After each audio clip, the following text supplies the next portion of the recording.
ये टीचमेंट पे online classes लेते हैं। लखनऊ के बेस्ट रिजल्ट्स लाने वाले गुप्ता सर अब आगरा, कानपुर, बनारस, बरेली सब शहरों के स्टूडेंट्स के चहेते हो गए हैं। चौबे सर को ऑनलाइन के झमेले समझ नहीं आ रहे थे, फिर टीचमेंट पे इन्होंने test grading, notes, attendance, fees सब ऑटोमेट कर दिया। अब ये सिर्फ पढ़ाते हैं, बाकी सब टीचमेंट कर लेता है। और ये मैं हूं, अभी शुरू किया है, पर टीचमेंट के साथ बड़े सपने देखना भी आसान सा लगता है। चाहे जैसी भी जरूरत हो, टीचमेंट पे टीचिंग आसान है। आज ही डाउनलोड करें टीचमेंट, इंडिया का नंबर 1 टीचिंग ऐप। तो अब हम क्वेश्चन नंबर तीसरा है उसको सॉल्व करने जा रहे हैं। तो यहाँ पर ये क्वेश्चन नंबर तीसरे के अंदर जो है आपके पास में 4 क्वेश्चन दे रखे हैं कि एक तो आपको इसको सारणी को कंप्लीट करना है और उसके बाद में इस सारणी को सॉल्व करने के बाद में जो आपने कुछ सीखा है इसके अकॉर्डिंग आपको इन तीनों सवालों का जवाब देना है। तो पहले अपन सारणी को सॉल्व कर लेते हैं और थोड़ा सा एक बेसिक कंसेप्ट है उसको भी क्लियर कर लेते हैं कि किस तरह से जो है कोण घट रहे हैं। वैसे यहाँ पर ये जो सारणी है प्रतिलोम अनुपात की है। इसका कारण क्या है कि देखो यहाँ से यहाँ तक की संख्या बढ़ रही है, जैसे 4 का 6 हो गया, 6 से 8, 10, फिर 12, कंटिन्यू अक्सर बढ़ रहे हैं। फिर यहाँ पर क्या हुआ, 90 का हो गया 60, यानी जो कोण है वो घटता जा रहा है, यानी एक तरफ से बढ़ रहे हैं और दूसरी ओर से घट रहे हैं। इसका मतलब ये कैसा अनुपात लग रहा है, प्रतिलोम स्थिति लग रही है। और ऐसे भी ना समझ पाओ तो ये इसका जो क्वेश्चन नंबर फर्स्ट है ना, इसको सॉल्व करेंगे तब समझ में आ जाएगा। तो ये हमारे को जो यहाँ पर है ये सारी चीज़ें ज्ञात करनी है। तो हम क्वेश्चन दूसरा हमने जो इससे पहले करा है उसके जैसे ही अपन करेंगे, यानी अपन एक को x माने, एक को y मान ले। तो यहाँ पर अपन मान लेते हैं कि तीलियों की संख्या x है और कर्मागत तीलियों के बीच में जो कोण है वो y है।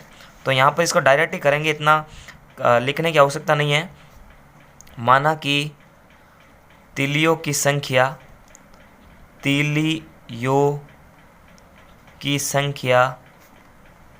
जो है वो x है, x तथा कोण y है। डायरेक्ट ही मैं लिख रहा हूँ, इनके मध्य का जो कोण है वो y डिग्री है।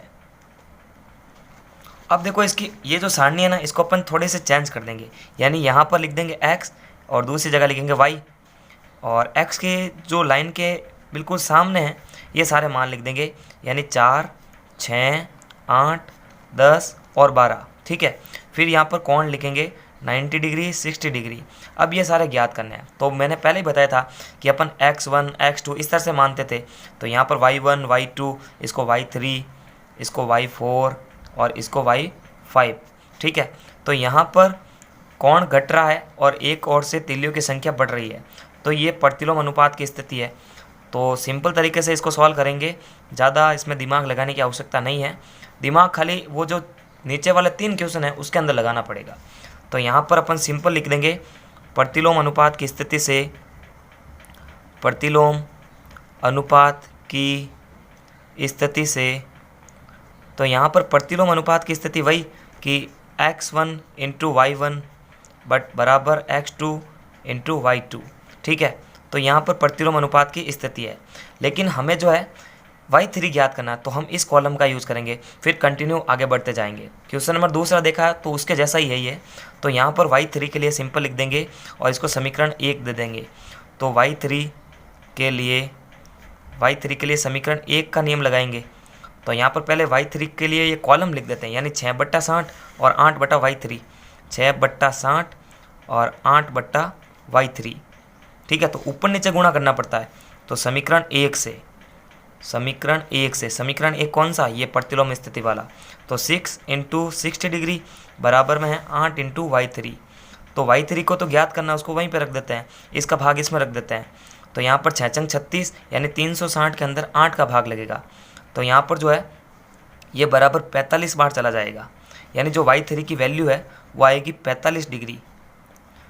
अब देखो जिस तरह से y3 ज्ञात किया उसी प्रकार अब देखो मैं इसको डायरेक्ट करूँगा, क्योंकि ज़्यादा वीडियो लंबा बन जाएगा और इतना टाइम वेस्ट करने की आवश्यकता भी नहीं है। तो यहाँ पर जो है अपन y4 ज्ञात करेंगे, और y4 ज्ञात करने के लिए क्या होता है, जैसे y3 का मान आ गया 45, क्योंकि 4 मान में से 3 मान चाहिए होते हैं। तो यहाँ पर डायरेक्ट लिख देता हूँ मैं y4 के लिए, बाकी सिस्टमेटिक करना क्योंकि मार्किंग पर इफेक्ट पड़ेगा। ऐसे डायरेक्ट करोगे तो चिटिंग के अंदर काउंट हो जाओगे। तो यहाँ पर 8/45, क्योंकि ये आपने ज्ञात किया था 8/45 बराबर 10/y4। ठीक है, आगे आगे कॉलम बढ़ाता जाना है। जैसे इसका यूज हो गया, अब इसका यूज करेंगे, फिर आगे बढ़ेंगे कंटिन्यू। तो यहाँ पर 8 × 45 बट्टे के अंदर है 10 बराबर में y4। ठीक है, तो यहाँ पर देखना कितना आएगा, ये 360/10, तो y4 0 से 0 कटेगा तो y4 की वैल्यू आ जाएगी 36 डिग्री। ठीक है, तो y4 भी हमने ज्ञात कर लिया 36 डिग्री। अब जो है y5 भी ज्ञात कर सकते हैं। तो सेम वही पैटर्न रहेगा या वही तरीका रहेगा कि y5 के लिए y4 की जो वैल्यू है उसको यहाँ पे 10/36 12/y5, 10/36 12/y5, तो वही ऊपर नीचे गुणा, तो 10 × 36 करेंगे तो 360 में भाग जाएगा 12 का, y5 इधर ही रहेगा, तो 12×36 यानी 30 डिग्री। तो y5 की जो वैल्यू आएगी वो 30 डिग्री आएगी। तो देखो सारे मान हमने ज्ञात कर लिए। तो लास्ट के अंदर वापस एक सिस्टमेटिक जो है सारणी बनाकर इसका आंसर पेश कर देंगे। तो यहाँ पर देखना आप, जो मान वापस हमने जो सिस्टमेटिक करा ना उसको वापस यहाँ पर लिखना है। तो यहाँ पर 5 कॉलम है, तो मैं 5 मान वापस लिखना चाहूँगा। यहाँ पर देखो सबसे पहले तो था 4, फिर 90 डिग्री था, फिर 60 डिग्री, फिर 6 डिग्री, 6, फिर 8, 10 और 12, फिर यहाँ पर आ गया 45, यहाँ पर आ गया 36 और फिर आ गया वापस 30 डिग्री। तो यहाँ पर सारणी तक तो हमने सॉल्व कर लिया। अब देखो इसके बीच में जो है, यानी इस जो सारणी हमने ज्ञात करी ना पूरी ये आंसर वाली, इसका यूज़ करके इन तीनों क्वेश्चन का जवाब देना है। ये कह रहा है कि तीलियों की संख्या और कर्मागत तीलियों के किसी युग्म के बीच का कोण प्रतिलोम समानुपात में है क्या। तो बिल्कुल आप देखो एक डायग्राम बना रहा हूँ, उस पर दिमाग लगाना। जैसे एक डायग्राम है, ठीक है, ये वर्त का ही डायग्राम है। अब वर्त का क्यों लिया, क्योंकि देखो पहिया कैसा होता है, क्वेश्चन के बेस पर ही ले रहा हूँ मैं। तो एक पहिए के अंदर अपन इस तरह से तीलियाँ लगा दें, पहली तीली दूसरी तीली। तो यहाँ पर देखो 90 डिग्री का कोण है ना, चारों ओर से देखो सभी इस बॉक्स के अंदर जो है या इतने से इतने भाग में 90 डिग्री का कोण बन रहा है। अब जैसे आपने तीलियों की संख्या बढ़ाई तो ये 90 का 45 हो गया, फिर आपने और बढ़ाई तो 45 का भी आधा हो गया, फिर यहाँ पर भी 45 का आधा हुआ, फिर और संख्या बढ़ाई। तो ऐसे संख्या बढ़ाने पर क्या होता है कि इनके बीच का कोण घटने लगता है। इसका मतलब एक ओर से बढ़ रहे हैं और दूसरी ओर से घट रहे हैं, तो फिर ये कौन सी स्थिति होगी, प्रतिलोम अनुपात की होगी। तो बिल्कुल ये सही कह रहा है, यस इसमें लिख देना, हाँ ये प्रतिलोम समानुपात में है। अब ये हमसे कह रहा है कि 15 तीलियों वाले एक पहिए के कर्मागत तीलियों के किसी युग्म का कोण परिकलित कीजिए। अब देखो 15 तीली तो हमारे पास में है नहीं, क्योंकि देखो x का जो कॉलम है वो तीलियों की संख्या के लिए है और y का कॉलम डिग्री के लिए है, यानी कोण के लिए। अब ये कह रहा है कि 15 तीली, तो हमारे पास में 15 तीली का तो कोई कॉलम भी नहीं है। तो आप खुद दिमाग लगाओ, जैसे 4 के बाद में 6 आ सकता है, 6 के बाद में 8, 8 के बाद में 10, 10 के बाद में 12। तो अगला कॉलम जो है वो इस तरह से ही तो बनेगा कि 12 के बाद में 15 आ सके। और हमारे को जो है 15 तीलियों के लिए कोण निकालना है, तो इसको अपन y6 मान लेते हैं।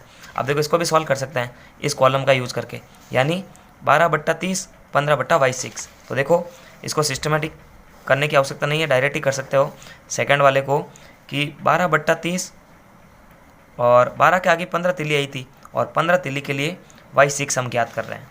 तो यहाँ पर सिंपल तरीके से वही 12 × 30 बराबर में 15 × y6, और y6 को ज्ञात करना वही पे रख देते हैं। तो 12×36 360 के अंदर 15 का भाग लगाएंगे, तो हमारे पास में जो आंसर आएगा वो आएगा 24 डिग्री y6, यानी जो सेकंड वाले का आंसर आएगा वो 24 डिग्री आएगा। ठीक है, ध्यान रखना। अगला वाला क्या कह रहा है, यदि कर्मागत तीलियों के प्रत्येक युग्म के बीच का कोण 40 डिग्री हो तो आवश्यक तीलियों की संख्या कितनी होगी। अब देख ये कह रहा है कि 40 डिग्री का कोण हो तो तीलियों की संख्या कितनी होगी।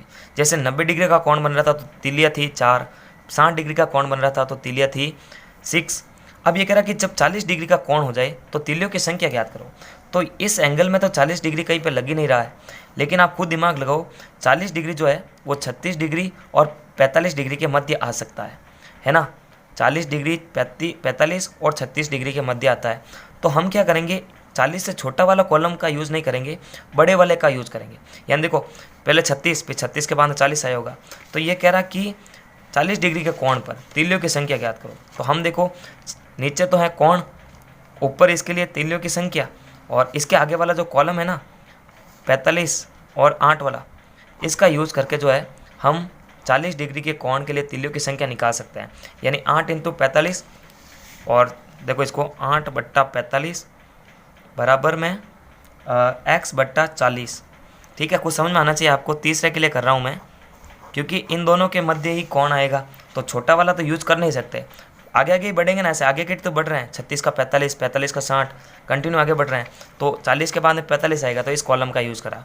तो 8 इंटू 45 बराबर x इंटू 40, तो x को तो वहीं पर रख देते हैं क्योंकि ज्ञात करना है, और 40 का भाग इसमें लगा देंगे, तो 8 इंटू 45 बट्टा 40 बराबर में x। ठीक है, तो देखो 8 पंजा 40 और 5 नम 45, तो x की जो वैल्यू है वो 9 आ जाएगी। ठीक है, तो तीसरे वाले का उत्तर आ जाएगा 9 तीलियों की संख्या होगी। तो नमस्कार, थैंक्स फॉर वॉचिंग, और पूरे चैप्टर की प्लेलिस्ट की लिंक आपको वीडियो के डिस्क्रिप्शन बॉक्स में मिल जाएगी, वहाँ जाके आप बैक टू बैक सारे वीडियोस देख सकते हैं। तब तक के लिए लाइक, सब्सक्राइब और शेयर करें। नमस्कार।